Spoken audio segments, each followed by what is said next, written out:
இது மகிமை நேரம்.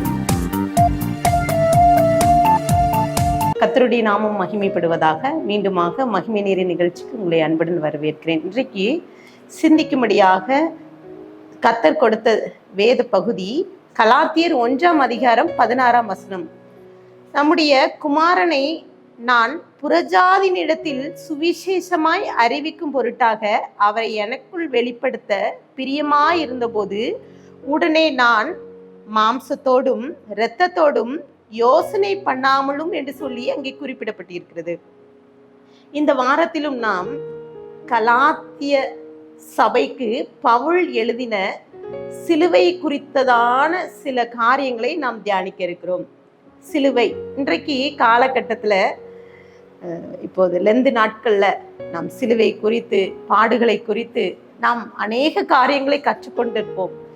குறிப்பாக பவுல் கலாத்திய சபைக்கு ஆண்டவராகிய இயேசு கிறிஸ்து சிலுவையில கற்றுக் கொடுத்த காரியங்களை அவர் அந்த சபைக்கு தெளிவுபடுத்துகிறார்.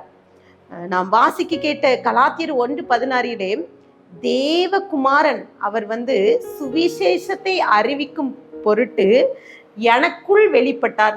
பவுலை குறித்து நாம் அநேகருக்கு தெரியும். அவர் தமஸ்குவில் அவர் போறார். எப்படியாவது கிறிஸ்தவர்களை அழிக்கணும், இந்த இனத்தை சேர்ந்த கிறிஸ்தவர்களை அவர்கள் அது ஆண் பெண் எல்லாத்தையும் அவர் பிடித்து எப்படியாவது அவர்களை கொல்ல வேண்டும் என்றுதான் சொல்கிறார். ஆனால் அப்போஸ்தலர் 9 நீங்க பாத்தீங்கன்னா ஆண்டவர் பேசுகிறார். அவர் சவுளே சவுளே நீ என்னை ஏன் துன்பப்படுத்துகிறான்னு ஆண்டவர் கேட்கிறார். ஏன் நீ துன்பப்படுத்துறா? அப்போ ஆண்டவர் வெளிப்படுத்துகிறார். அந்த கலாத்திய சபைக்கு சொல்ற இந்த சுவிசேஷம் ஆண்டவராகிய இயேசு கிறிஸ்து அவர் மெய்யான தேவன் என்பதை, இந்த சுவிசேஷத்தை கர்த்தர் எனக்கு வெளிப்படுத்தினார். வேற யாரும் எனக்கு கற்றுத்தரல. ஆனால் கலாத்திய சபை மக்கள் அவர்கள் பின்மாற்றம் அடைகிறார்கள். ஆண்டவராகிய இயேசு கிறிஸ்துவை பவுல் அறிவிக்க போது மகிழ்ச்சியோடு ஏற்றுக்கொண்ட அந்த மக்கள் ஜனங்கள் அவர்கள் பின்வாங்கி மாற்றமடைகிறார்கள். அங்க கலாத்தியர் 1:6 வாசித்து பார்த்தீங்கன்னா அங்க உங்களை கிறிஸ்துவின் கிருபையினாலே அழைத்தவரை நீங்கள் இவ்வளவு சீக்கிரமாய் விட்டு வேறே சுவிசேஷத்திற்கு திரும்புகிறதை பற்றி நான் ஆச்சரியப்படுகிறேங்க. ஆண்டவரை பற்றி, சுவிசேஷத்தை பற்றி நன்றாக கற்றறிந்த நீங்கள் வேறே சுவிசேஷத்துக்கு நீங்க திரும்புறது எனக்கு ஆச்சரியமா இருக்கு. ஆண்டவரை குறித்து, சிலுவையை குறித்ததான வார்த்தைகளை சொல்கிறார். கலாத்தியர் 1:4 அவர் தம்மை இப்பொழுது இருக்கிற பொல்லாத பிரபஞ்சத்தினின்று விடுவிக்கும்படி தம்முடைய பிதாவாகிய தேவனுடைய சித்தத்தின்படியே தம்முடைய பாவங்களுக்காக தம்மை தாமே ஒப்பு கொடுத்தார் என்று சொல்றார். அவர் நம்மளுடைய பாவத்துக்காக தம்மையே ஒப்பு கொடுத்தார் ஆண்டவராக இயேசு கிறிஸ்து கலாத்திய சபைக்கு சொல்றார்.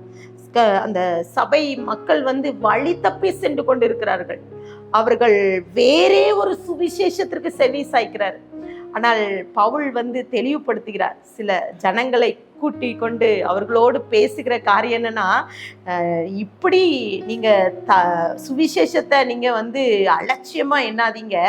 அது கிருபையினால் நமக்கு கிடைத்தது. கர்த்தர் நமக்கு கிருபையினால் நமக்கு கொடுக்கிறார். நியாய பிரமாணத்துல தாளோ இதை பெற்றுக்கொள்ள முடியாது என்று சொல்லி தன்னுடைய சொந்த அனுபவத்தோடு அவர் பேசுகிறார். கலாத்தியர் 1:14 என் ஜனத்தாரில் என் வயதுள்ள அநேகரை பார்க்கிலும் யூத மார்க்கத்திலே தேறினவனாய் என் பிதாக்களுடைய பாரம்பரிய நியாயங்களுக்காக மிகவும் பக்தி வைராக்கியம் உள்ளவனாய் இருந்தேன்னு சொல்றான். அவன் ஸ்டார்டிங்ல இயேசு மெய்யான தேவன் என்பதை, அவர் நமக்காக பாடுபட்டு சிலுவையில் அறையுண்டு நமக்காக பாவமானார் என்பதை அறியாத நேரத்திலே இந்த பவுல் எப்படி செல்கிறார்னா, அவர் வைராக்கியமா இருக்கிறார். யூத முறைமையிலே வைராக்கியம் பாராட்டுகிறார்.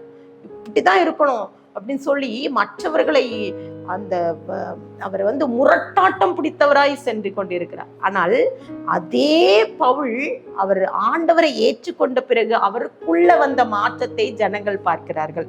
கலாத்தியர் 1:23-24 முன்னே நம்மை துன்பப்படுத்தினவனே தான் அழிக்க தேடின விசுவாசத்தை இப்பொழுது பிரசங்கிக்கிறான் என்பதை மாத்திரம் அவர்கள் கேள்விப்பட்டிருந்து என்னை பற்றி தேவனை மகிமைப்படுத்தினார்கள் என்று சொல்லி குறிப்பிடப்பட்டிருக்கு. அப்போ பிரசங்கிக்கிறான்,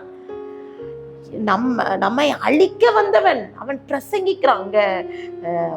இங்க அங்க குறிப்பிடப்பட்டிருக்கிறது அப்போஸ்தலர் 9 அழகா தெளிவா கர்த்தர் அவனை சந்திக்கிறார். அவன் சடுதியில வானத்துல இருந்து ஒரு ஒளி வருகிறது. அவன் என்னை துன்பப்படுத்துகிற சவுல், நீ ஏன் என்னை துன்பப்படுத்துகிறான்னு இயேசு கேட்கிறார். அப்போ ஆண்டவர் மெய்யான தேவன் என்பதை அப்போ அவனுக்குள்ளே கண்கள் அடைக்க அவன் இருளாயிட்டு அவன் கண்கள்ல அவன்கிட்ட ஆண்டவர் பேசிக்கிறார். 3 நாள் நீ இப்படிதான் இருப்பா. அப்போ அனனியா என்ற ஒரு தேவ மனிதனை அனுப்பி இந்த சவுளை விடுவிக்கும்படி அவர் இயேசு பேசுகிறார். இப்போ அந்த அனனியா சொல்றா, இந்த மனுஷன் எப்படிப்பட்ட மனுஷன், எப்படிப்பட்ட காரியெல்லாம் செய்கிறான்னு சொல்லும்போது கர்த்தர் அனனியாவோடு பேசுகிறார்.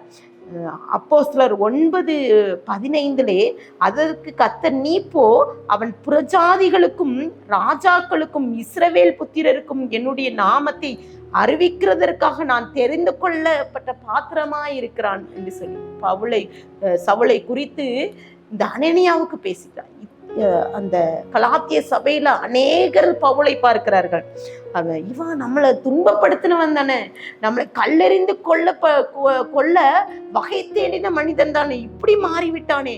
அப்போ இவனுடைய மனமாற்றம் மற்றவர்களை ஆண்டவர் வழிக்குள்ள செல்ல வழி வைக்கிறது. சிலுவையை பற்றின அவன் நம்பிக்கையை கொடுக்கிறான். முதலாவது இந்த கலாத்திய சபைக்கு இந்த பவுல் சொல்கின்ற காரியம் சிலுவையும் தியானமும். இங்கே சிலுவையை அவன் தியாகமாக கர்த்தர் நமக்கு கொடுத்திருக்கிறார். அவர் தம்மை தாமே ஒப்பு கொடுத்ததுனால இந்த மீட்பு நமக்கு கிடைச்சது என்று மக்களுக்கு சொல்கிறார். அவர் என்ன சொல்றாருன்னா, நான் மனுஷனை திருப்திப்படுத்த பேசல, பெருமைக்காக பேசல, நான் என்னுடைய சொந்த அனுபவத்தோடு பேசுகிறேன். ஆண்டவர் என்னை சந்தித்தார். நான்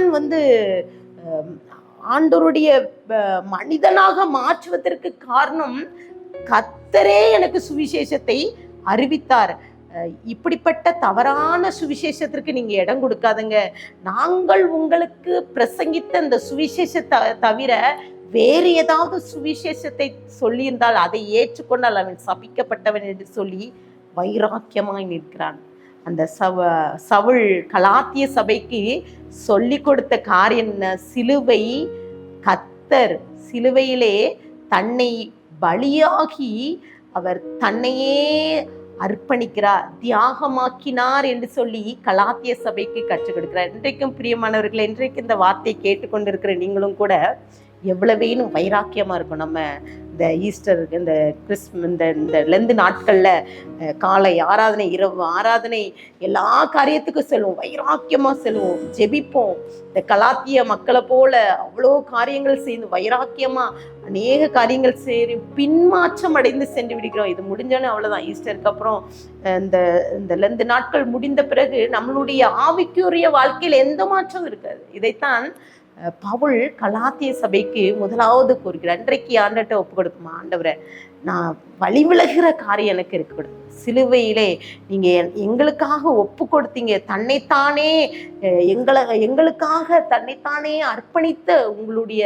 அர்ப்பணிப்பை நாங்கள் நினைத்து இந்த நாளிலே ஆண்டவர்கிட்ட நான் சொல்லுமா, ஆண்டவரே நாங்களும் உண்மை குறித்து உங்களுடைய சுவிசேஷத்துல நாங்கள் உறுதியா இருக்கணும் அப்படி சொல்லி ஆண்டவர்கிட்ட ஒப்பு கொடுத்து ஜெபிக்கலாமா? கண்களை மூடி ஜெபிக்கலாம். அன்பின் பிதாவே, இந்த நாளுக்காக நன்றி இயேசப்பா. இந்த நாளிலும் கலாத்திய சபைக்கு பவுல் சொன்ன காரியம் இயேசப்பா, நாங்கள் பின்மாற்றம் அடைந்து விடாதபடிக்கு அப்பா நாங்க பயபக்தியை வெளிக்காட்டாதபடிக்கு ஏசப்பா உம்முடைய தியாகத்தை சிலுவையிலே நீங்க எங்களுக்காக ஒப்பு கொடுத்த அந்த தியாக உணர்வை நாங்க இந்த நாட்கள்ல உணர்ந்து கொள்ள கிருபை தாங்க ஏசப்பா. வேற மற்ற சுவிசேஷத்துக்கு மற்ற ஏசப்பா பக்தி வைராக்கியத்துக்கு நாங்க இடம் கொடுக்காதபடிக்கு உண்மை பற்றிய நாங்க விசுவாசத்திலே நிலைத்திருக்க நீங்க கிருபை தாங்க. இந்த வார்த்தையை கேட்டுக்கொண்டு இருக்கிற ஒவ்வொருவரோடு நீங்க பேசுங்க. இந்த நாள் எங்களுக்கு ஒரு ஆசீர்வாதமான நாளா இருக்கட்டும். துதி கன மகிமையெல்லாம் மக்கி ஏறடிக்கிறோம் மீ பெருமூல கேட்கிற பிதாவே, ஆமென்.